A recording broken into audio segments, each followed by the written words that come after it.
everyone, welcome back to my YouTube channel. My name is Dian Kirnisa. You can call me Nisa dengan nomor NPM 25412044. Aku dari Universitas Teknokrat Indonesia, Kampus Nasang Juara. Aku mengambil jurusan akuntansi. In this video, we will discuss ethics in business communication. Business ethics are very important because they help us understand what is right and what is wrong in running a business. We will also talk about journalism, ethics principle, and marketing ethics with customer protection.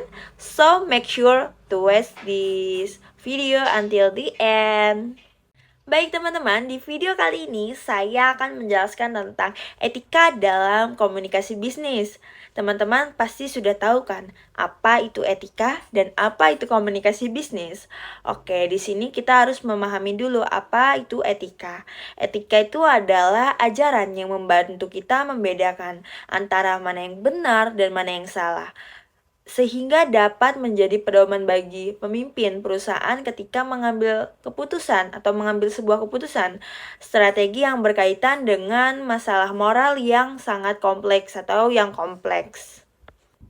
Teman-teman tahu nggak sih, etika dalam komunikasi bisnis itu ada dua. Yang pertama itu adalah komunikasi interpersonal atau antar individu. Contohnya adalah diskusi antar dua rekan kerja untuk menyelesaikan suatu pekerjaan.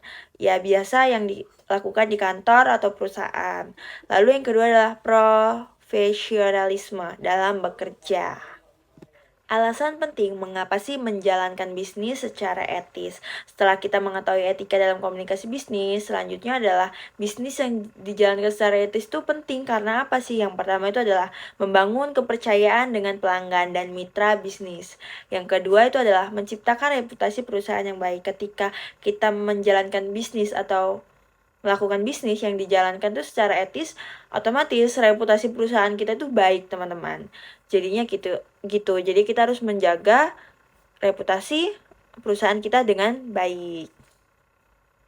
Selanjutnya adalah 3 pendekatan untuk memahami etika atau methods.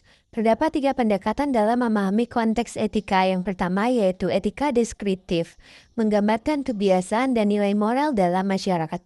Selanjutnya yang kedua adalah etika normatif, menentukan bagaimana sih seseorang itu seharusnya bertindak secara moral, tidak semena-mena.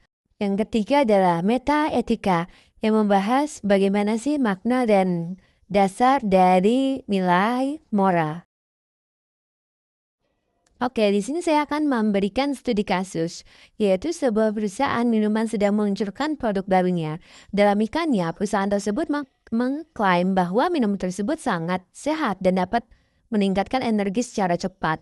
Namun pada kenyataan, minuman tersebut mengandung kadar gula yang cukup tinggi dan jika dikonsumsi berlebihan dapat berdampak kurang baik bagi kesehatan. Seorang karyawan di bagian pemasaran mengetahui hal tersebut, ia merasa dilema secara etika. Karena jika ia tetap mempromosikan produk tersebut tanpa adanya penjelasan yang jujur, maka konsumen bisa saja tertipu oleh iklan yang dia sampaikan. Tetapi jika ia menyampaikan hal tersebut kepada manajemen, ia khawatir akan mendapat teguran dari atasannya. Jadi, permasalahan etika yang muncul adalah, apakah perusahaan sudah bersikap jujur kepada konsumen? Tentunya tidak ya. Belum sepenuhnya, karena perusahaan itu seharusnya memberikan informasi yang jelas dan jujur tentang produk tersebut. Jika iklannya hanya menonjolkan manfaat tanpa menjelaskan kandungan gula yang tinggi, maka hal tersebut dapat dianggap tidak etis karena bisa membodohi atau menyesatkan konsumen. Pastinya konsumen akan kecewa.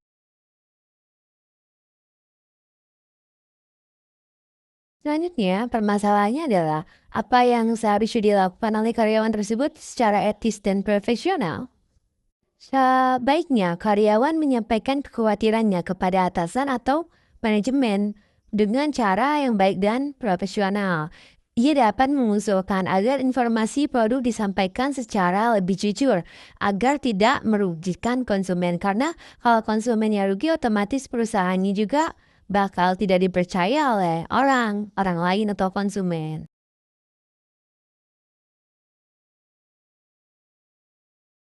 Permasalahan selanjutnya adalah bagaimana sih perusahaan seharusnya melakukan komunikasi pemasaran yang etis? Kenapa? Dan bagaimana? Yaitu perusahaan itu harus menyampaikan informasi produk secara jujur, jelas dan tidak berlebihan. Kalau memang itu kadar gulanya tinggi, ya disampaikan bahwa kadar gulanya tinggi. Selain itu, perusahaan juga itu harus memperhatikan keselamatan dan kepentingan konsumen agar tetap menjaga kepercayaan pelanggan. Contoh kecilnya ketika ada yang membeli produk kita orang diabetes, dia tahu, oh iya kadar gulanya produk ini nih segini. Ternyata kadar gulanya lebih tinggi dari yang dia baca. Otomatis itu akan berpengaruh besar untuk kesehatannya. Pesan yang disampaikan dari studi kasus ini adalah menunjukkan bahwa dalam berbisnis, kejujuran, tanggung jawab, dan perlindungan konsumen itu sangat penting agar perusahaan itu tidak merugikan pelanggan dan tetap menjaga kepercayaan masyarakat. Jadi ketika pelanggan puas, perusahaan juga puas. Thank you for watching my video. Bye bye.